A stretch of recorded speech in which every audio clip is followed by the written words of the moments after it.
एक और चीज़ इन्होंने कहा रिजर्व्स 4.8 अरब डॉलर 3 महीने में।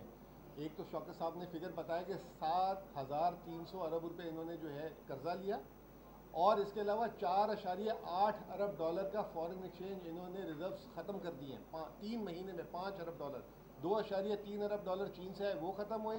हम इनको 11.4 पे दे के गए थे, वो 8.2 पे चले गए, अब फिर रिजर्व 9.5 पे आ गए। तो इस चीज़ का हिसाब कौन लेगा इनसे? इतना ज़्यादा कर्जा, रुपए की वैल्यू इन्होंने गिरा दी। जी बोले। 5 हो गया है इंटरबैंक में अभी। जी जी जी। और आप कह रहे हैं मजीद ऊपर जाना है, कहाँ देख रहे हैं इसको?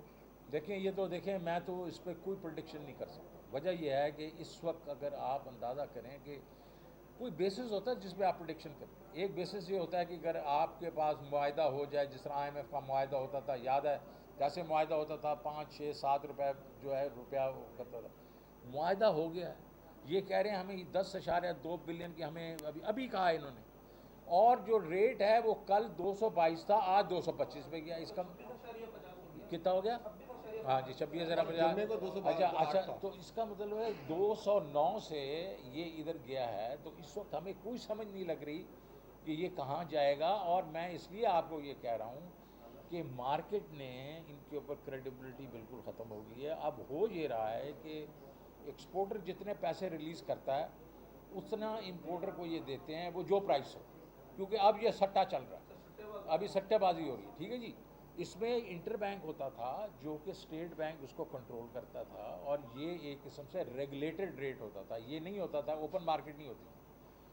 अब ये हिसाब हो गया कि अब ये एक किस्म से सट्टाबाजी है, और एक्सपोर्टर को भी पता है कि यार ये तो हम थोड़ा और रोकेंगे तो और हमें पैसे मिल जाएंगे, तो वो यही कर रहा है। तो इसको हमें, जो हमारा जो रेगुलेटर है स्टेट बैंक है, इसको चाहिए कि ये बैंकों को बुलाए और उसको कहे कि ये नहीं चलेगा, और कोई तरीक़ाकार इसके ऊपर करें ना जी, कि कुछ रिलीज़ कर दिया करें, कुछ बैंकों को कहें आप पूल कर लें, कोई तो ये अक्ल लड़ाए ना इसके ऊपर यार।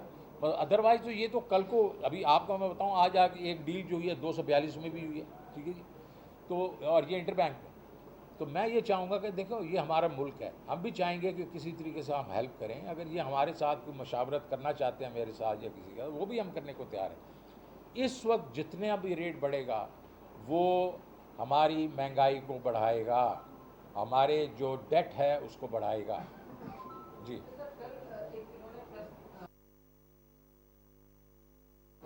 उसमें वो ये कह रहे हैं कि ये मार्केट बेस्ड मैकेनिज्म के थ्रू डॉलर जो है वो ऊपर जा रहा है, और ये इस मार्केट बेस्ड मैकेनिज्म की एक खूबसूरती है। उन्होंने उसमें ये भी वर्ड जो है यूज़ किया है। तो एक बात तो ये कि उसमें उन्होंने ये भी लिखा है कि डॉलर जो है वो अगेंस्ट तमाम इंटरनेशनल जो मेजर करेंसी हैं उनके अगेंस्ट एप्रिशिएट हुआ है। तो एक तो ये बात बताएगा कि ये लिंक करता है हमारे इकोनॉमी से? देखें अब मैं नहीं समझता कि स्टेट बैंक को पॉलिटिक्स खेलनी चाहिए। स्टेट बैंक ने ये जो पॉलिटिकल स्टेटमेंट दिया है, देखो जी, एक्सचेंज रेट क्या होता है? एक्सचेंज रेट होता है कि आपकी जो करेंसी दूसरी करेंसीज के दरमियान में जो इन्फ्लेशन होती है उसको इक्वलाइज करता है। वरना देखें, आपकी चीज़ 100 रुपये की है, आपकी इन्फ्लेशन फ़र्ज़ करो 20% है, तो अगले साल उसकी कीमत 120 होनी चाहिए। लेकिन अगर आप अगर एक्सचेंज रेट 110 है तो आपकी चीज़ नहीं बिकेगी। ठीक है, तो वो 120 ही होनी पड़ती है। तो जिस तरह याद है डार साहब ने ख़राबी की थी, क्योंकि उन्होंने अब एक्सचेंज रेट को काबू किया। अब मुझे ये बताएं कि इस वक्त जो 225 पे जा रहा है, और ये 209 था जो फ्राइडे को, तो 225 और 209 16 रुपये है। 16 रुपये, ये 3 दिन में इन्फ्लेशन इतनी ज़्यादा हो गई है। ये डॉलर 62 मतलब कि मतलब 16 मतलब रुपए की इन्फ्लेशन, मतलब इंक्रीमेंट। तो ये बात नहीं है, ये स्पेकुलेटिव प्रोसेस है, क्योंकि आप खुद रिलीज़ नहीं कर रहे डॉलर्स, तो लोग जो हैं वो सट्टा खेल रहे हैं। आपने खुद कहा कि रियल इफेक्टिव एक्सचेंज रेट जो है हमारे, जिस तरह इन्होंने दिसंबर की बात की, उससे 3% सिर्फ डिप्रिशिएट हुआ है करेंसी, और अब ये 40 ये मतलब 43 रुपये हो गया है। तो ये दरमियान में जो फ़र्क है, ये क्या हुआ? ये क्या है? ये इकोनॉमिक्स है? ये इकोनॉमिक्स नहीं है। और ठीक है, 12% लोगों ने ये कहा कि हमारा जो डॉलर है वो अप्रिशिएट हुआ था, अब वो डिप्रिशिएट करेंसीज के अगेंस्ट होना शुरू हो गया, उसका इम्पैक्ट तो वापस आना चाहिए ना। ये बात नहीं है, बात सिर्फ है कि पॉलिटिकल अनसर्टेनिटी है इस वक्त, और लोग ये कह रहे हैं कि ये पत्नी हुकूमत रहती है नहीं रहती, तो वो लोग जो हैं वो और जब स्टेट बैंक बीच में नहीं आ रहा, स्टेट बैंक कह रहा है कि आप अपना खुद सेटलमेंट्स करें, तो वो सेटलमेंट्स हो रही हैं, वो तो सट्टाबाजी हो रही है, वो कोई इकोनॉमिक्स तो नहीं है ना जी। शौकत साहब, ये जो डॉलर अब इतना ऊपर जा रहा है तो पेट्रोल की जो कमी है वो तो फिर आवाम तक नहीं पहुंच पाएगी। जो हमने कम किया वो हमने उतना ही गवा दिया। एक बात तो ये। दूसरा, रात मुफ्ता इस्माइल साहब ये भी कह रहे थे कि उनकी डील जो है वो IMF से मुकम्मल हो गई है, अब वर्ल्ड बैंक में जाएंगे, एशियन बैंक में, तो केयर टेकर आए तो इसी को फॉलो करें। क्या ऐसा सब कुछ हो गया? देखिए जी, पहली बात तो यह है कि world bank, Asian development bank वगैरह तो आपको कर्जा देते हैं तो वो तो सही रेट्स पे देते हैं, वो तो हम तो करेंगे, वो ऐसी कोई बात नहीं है। अगर फ़र्ज़ करो कोई भी हुकूमत आएगी, अगर इंटरिम भी आई तो वो तो कोई इशू नहीं होना चाहिए। और IMF के साथ जो मुआहदा इन्होंने बड़ा सख्त किया है, लेकिन IMF के साथ अगर इनका मुआहदा है तो हमें इंटरनेशनल कमिटमेंट्स पूरी करनी चाहिए, और अगर जो भी आएगी तो उसके साथ थोड़ा निगोशिएट बेशक कर लें, लेकिन IMF के अंदर हमें रहना चाहिए और ये कोई इसमें कोई इशू नहीं होगा। लेकिन आपने पहला सवाल क्या किया कि ये पेट्रोल की कीमतें बढ़ेंगी, वो इसलिए बढ़ेंगी कि एक तो ये डिवैल्यूएशन जो होगी आपकी करेंसी की, दूसरा आज 107 पे चला गया, तेल फिर चला गया 107 पे, और उसके बाद इन्होंने 50 रुपए की लेवी भी लगानी है, फिर इन्होंने 17% का सेल्स टैक्स भी लगाना है। तो ये जो इन्होंने वो जो है अपना ऊँट के मुंह में ज़ीरा दिया था वो पूरा तरीके से निकाल भी देंगे और भी डालेंगे। ये बेशक जो अगले 15 दिन के बीच में कुछ ज़्यादा ना इंक्रीज़ करें, लेकिन डेफिनेटली 855 अरब रुपए की इन्होंने लेवी आप पे लगानी है, तो वो देख लेना वो कितनी है। जी मुजफ्फर साहब, आप कुछ बोलना चाह रहे हैं? बिस्मिल्लाहिर्रहमानिर्रहीम। ये सिंध इलेक्शन कमीशन जो है पीपल्स पार्टी की बी टीम बन गई है।